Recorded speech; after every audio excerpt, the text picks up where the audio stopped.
கணிப்பாரையும் பொழுதுபோக்கி புறக்கணிப்பாரையும் எழுதும் கீழ்கணக்கு இன்னம்பர் ஈசனே அப்படின்னு இருக்காரு. அதாவது பெருமானோட புகழ பேசி தொழுது தூமலர் தூவி துதித்து நின்று அழுது காமுற்று அரற்றுகின்றாரையும் எப்படியெல்லாம் வழிபாடு செய்யணும்னு நாவுக்கரசர் பெருமான் சொல்லியிருக்காரு.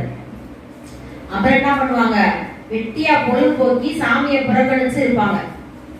பொழுதுபோக்கி புறக்கணிப்பாரையும் இந்த ரெண்டு பேரும் என்ன பண்ணுவாராம், எழுதும் கீழ்கணக்கு இன்னம்பர் ஈசனே. இன்னம்பர்ல ஒரு ஈசன் இருக்காரு.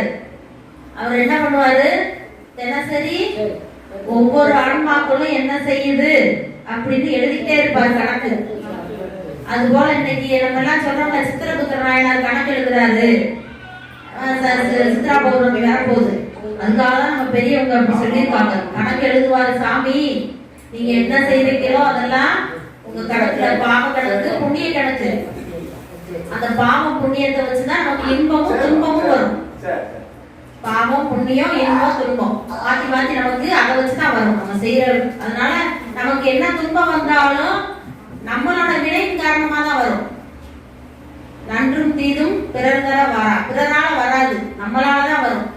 நம்மளோட எண்ணத்தால செயலால வாக்குனால 3 நாளை வரும். நம்ம யாரையாவது கெட்டு போகணும் நம்ம நினைப்போம், அது ஒரு பாவம் வரும். செயலால செய்வோம், அது ஒரு பாவம் வரும். திட்டுவோம், இது 3 நம்ம செய்யக்கூடாது, அதான் சொல்லியிருக்காங்க. ஏன்னா இன்னைக்கு நல்ல நாள், சித்திரை 1 தமிழ் புத்தாண்டு. ஆங்கில புத்தாண்டு நமக்கு கிடையாது, தமிழ் புத்தாண்டு தான் நம்மளுக்கு, தமிழர்களுக்கு. ஆங்கிலேயர்கள் நம்மளை ஆட்சி பண்ணதுனால நாமளும் எல்லாம் அரசு வேலைகள்ல இருந்து நம்ம எல்லாம் அந்த சம்பளம் வந்ததுனால நம்ம எல்லாம் என்ன பண்றோம், தமிழ் புத்தாண்டு விட்டுட்டு நம்ம ஆங்கில புத்தாண்டுக்கு போயிட்டோம். ஆனா தமிழ் புத்தாண்டு தான் நமக்கு. இந்த நாள் இனிய நாள், நன்னாள், பொன்னாள். அப்புறம் பாத்தீங்கன்னா இன்னைக்கு தொகையடியாருடைய குருபூசை திருநாள். தொகையடியார்னா யாருன்னா தனிப்பட்டு ஒரு நாயனார் கிடையாது, மொத்தமா தொகைனா ஒரு கூட்டம். தொகைனா என்னது, ஒரு கூட்டம். யாருன்னா பக்தராய் பணிவார்கள், பரமனையை பாடுவார், சித்தத்தை சிவன்பாலை வைத்தார், திருவாரூர் பிறந்தார், முப்போதும் திருமேனி தீண்டுவார், முழுநீர் பூசிய முனிவர், அப்பாலும் அடிச்சார்ந்தார். இவங்க எல்லாம் யாருன்னா தொகையடியார். இவங்க சுந்தரமூர்த்தி நாயனார் முதல்ல பாடினது அவங்களதான். எங்க பாடினாரு, திருவாரூர்ல பாடினாரு. திருவாரூர்ல அந்த கோயில், திருவாரூர் கோயிலுக்குள்ள நீங்க போன உடனே தேவாசிரிய மண்டபம் இருக்கும், திருக்காவணம் அதுக்கு பேர்.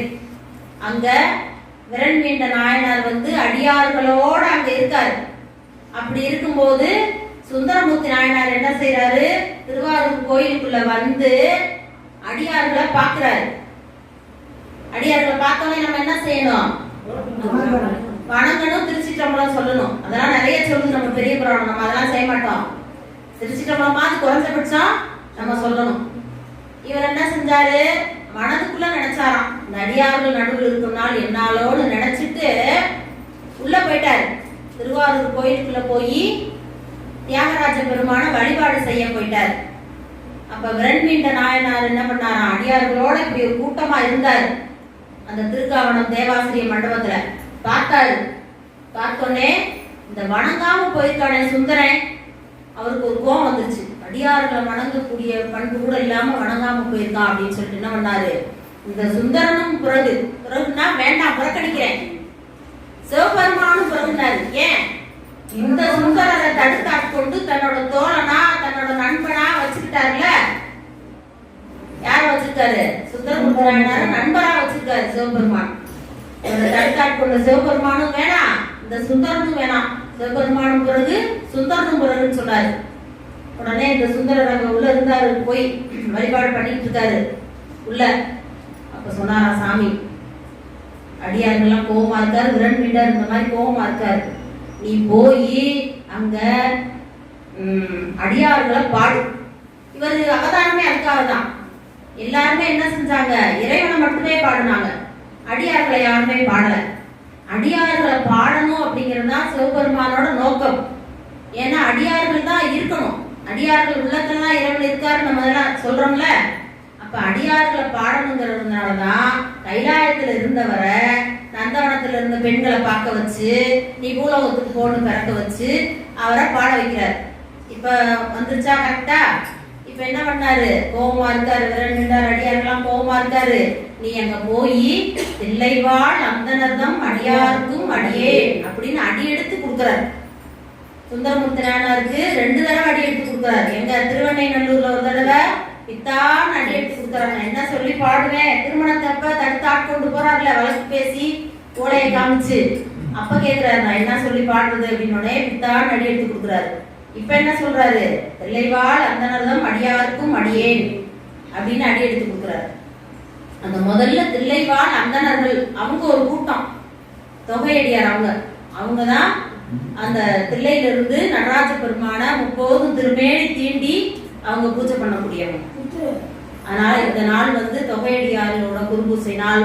இந்த நல்ல நாள்ல நாங்க இன்னைக்கு திருவாசகம் படிக்கணும்னு இல்ல, நாளைக்குதான் திருவாசகம் முற்றுதல் சொல்லியிருந்தாங்க ஏற்கனவே. இன்னைக்கு திடீர்னு இந்த இன்ஸ்டன்ட் காப்பி போற மாதிரி திடீர்னு முற்றுதல்னு சொல்லி அவசரமா சொல்லிட்டாங்க. அப்புறம் நான் சொன்னேன், என்னங்க நாளைக்கு வேற முற்றுதல் இருக்கு, பரவாயில்ல, இப்படி ஒரு அம்மா புதுமனை புகுலா வச்சிருக்காங்க, நம்ம கண்டிப்பா போய் படிக்கணும் அப்படின்னாங்க. சரி, இது பெருமானோட திருவுள்ளம் அப்படின்னு சொல்லிட்டு ஆமா, அதனால நம்ம சின்னமனூர்ல இருந்து இவங்க இருந்து எல்லா ஊர்ல இருந்து வந்திருக்காங்க. எல்லா அந்த அழைப்புகள் நம்ம சொன்னோடனே இவ்வளவு அடியார்களும் வந்திருக்காங்க. ஆமா, அதனால இந்த வாய்ப்பை படிக்கலாம். அதை முடிச்சுட்டு இந்த 51 முடிச்சுட்டு படிக்கலாம், திருத்தொண்ட தொகை படிக்கணும். சரி, இந்த நல்ல நாள்ல நமக்கு இந்த வாய்ப்பை கொடுத்த இவங்க பேரு